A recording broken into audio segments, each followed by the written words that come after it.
atas pasir senja pantai Kuta. Saat kau rebah tiba. Assalamualaikum warahmatullahi wabarakatuh. Selamat sore teman-teman dimanapun Anda saat ini sedang berada. Jumpa lagi dengan saya Arif RH dari sebuah kamar hotel di mana saya menginap saat ini. Ini isengnya keterusan ya, gara-gara video waktu itu. Dan hari ini, sore ini tepatnya, saya mau cerita sedikit tentang bagaimana salah satu tips untuk memperluas kesadaran kita dalam menjalani hidup.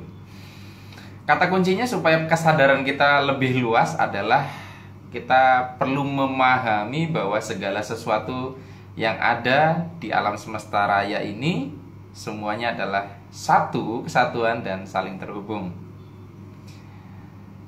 Nah, untuk kita bisa menerima pemahaman segala sesuatu saling terhubung, kita perlu berpindah pola pikir yang mungkin bagi sebagian orang tidak mudah.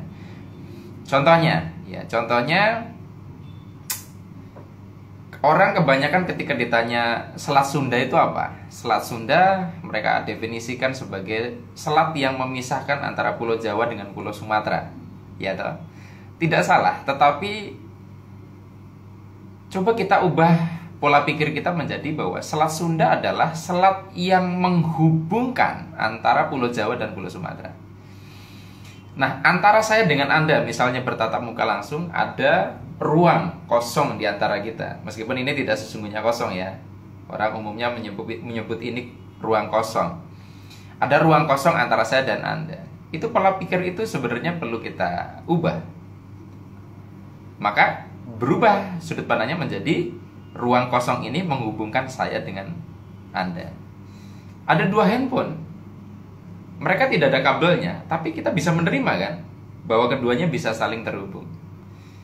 Sementara teknologi alam semesta ini jauh melampaui teknologi yang sudah ditemukan oleh manusia.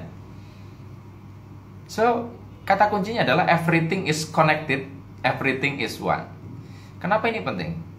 Karena ketika kita menyadari segala sesuatu terhubung dan connected, kita bisa menerima apa yang kita bahas di rekaman video terdahulu, bahwa segala sesuatu peristiwa yang terjadi di dalam hidup kita bukan semata kebetulan, tapi juga ada kontribusi kita, karena everything is connected, terhubung.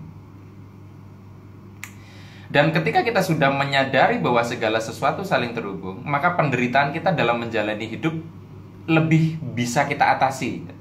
Kita menderita tapi tidak lama. Contohnya misalkan saya dengan Anda main sepak bola. Ya, sama-sama di kotak penalti, lalu ada tendangan pojok dari sudut. Ya. Kemudian kita berdua sama-sama menyundul bolanya. Kepala saya dan Anda berbenturan sangat keras sehingga kita terluka di kepala. Mungkin nggak marah? Mungkin. Kita asumsikan marah. Saya marah, jengkel kan? Anda pun jengkel. Tapi ketika saya mau melampiaskan kemarahan saya kepada Anda, ternyata, loh, Anda satu tim dengan saya.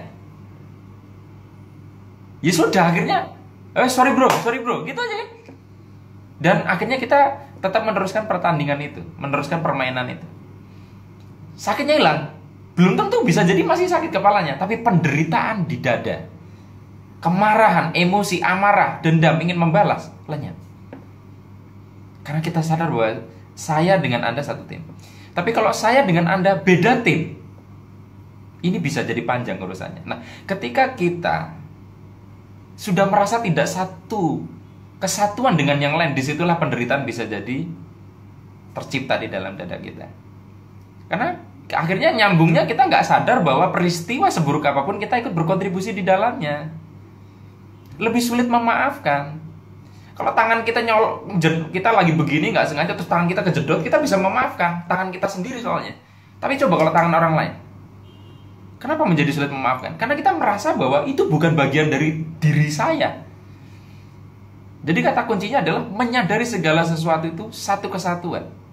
Keterpisahan segala sesuatu ini adalah ilusi. Dan ilusi ini yang memecah belah kita. Kita mudah karena karena beda kelamin, beda warna kulit, beda agama, dan itu mudah sekali untuk menjadikan bahan untuk pertikaian. Tapi saya yakin apapun perbedaan di bangsa kita yang Bhinneka Tunggal Ika ini, kalau semua masyarakat kita menyadari segalanya satu, segalanya terhubung, saya yakin bangsa kita, masyarakat kita akan naik ke level kesadaran yang lebih tinggi. Demikian teman-teman semua, sampai ketemu lagi di gisengan yang selanjutnya. Saya akhiri, billahi taufik wal hidayah. Wassalamualaikum warahmatullahi wabarakatuh.